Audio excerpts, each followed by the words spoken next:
Most deaths in the United States are preventable and related to nutrition.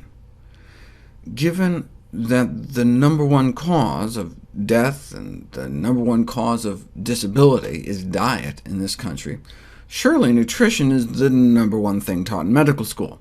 Sadly, that is not the case. Nutrition receives little attention in medical practice, and the reason may stem, in large part, from the severe deficiency of nutrition education at all levels in medical training, writes a group of prominent physicians. After all, a whole food, plant-based diet, low in refined carbs and animal products has been proven to reverse heart disease, for example, our number one killer, and confer potent protection against type 2 diabetes and cancer, two other leading killers. So how has this knowledge affected medical education? Medical students are still getting less than 20 hours out of 4 years on nutrition, and even most of that has limited clinical relevance. 30 years ago, only 37% of medical schools had a single course in nutrition.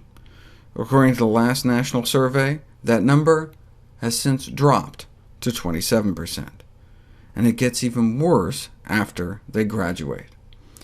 Here's the official list of all the requirements for those specializing in cardiology. You have to perform 50 stress tests, participate in at least 100 catheterizations, etc. But nowhere in this 34-page list of requirements is there any mention of nutrition. Maybe they leave that to the primary care docs? In the official 35-page list of requirements for internal medicine doctors, not a single mention of nutrition.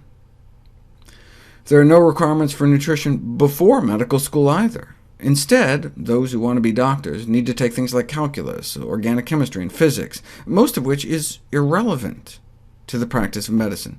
So why are they required? Mainly to weed out students. But shouldn't we be weeding out based on skills a physician actually uses? The pernicious and short-sighted nature of the process of selection becomes evident when one realizes that those qualities that may lead to success in some pre-medical organic chemistry course, like a brutal competitiveness or unquestioning meticulous memorization, are not necessarily the same qualities we need in competent clinicians. How about requiring a course in nutrition instead of calculus, or ethics instead of physics? Despite the neglect of nutrition in medical education, the public considers physicians to be among the most trusted sources for nutrition-related information. But if doctors don't know what they're talking about, they could actually be contributing to diet-related disease. To stem the surging tide of chronic illness in the United States, physicians need to become part of the solution. Yes, there's still much to learn about the optimal diet, but we don't need a single study more to take nutrition education seriously, immediately. It is the low-hanging fruit of healthcare. We have had the knowledge we need for some time. What we need now is the will to put it into practice. By emphasizing the powerful role of nutrition, we could dramatically reduce suffering and needless death. For example, the Million Hearts Initiative. Each year, more than 2 million Americans have a heart attack or stroke, so our government launched a Million Hearts Initiative to prevent 1 million of the 10 million heart attacks and strokes that will occur in the next 5 years. But why stop at 1 million? A doctor asked in response. We already have all the information we need to eradicate atherosclerotic disease, our number one killer, which is virtually non-existent in populations who consume plant-based diets.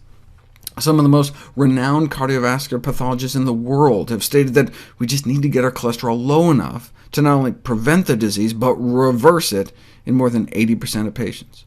Opening up arteries without drugs and surgery, stabilizing or improving blood flow in 99% of those who choose to eat healthy and clean up their bad habits, essentially eliminating their risk of having a heart attack, even in the most advanced cases of heart disease. Nevertheless, these concepts are not even taught in medical school. Instead, the focus is on cutting people open, which frequently provides only symptomatic relief because you're not actually treating the cause of the disease. The solution, then, is to fix medical education. Knowledge of nutritional excellence can help physicians annihilate the world's leading killer.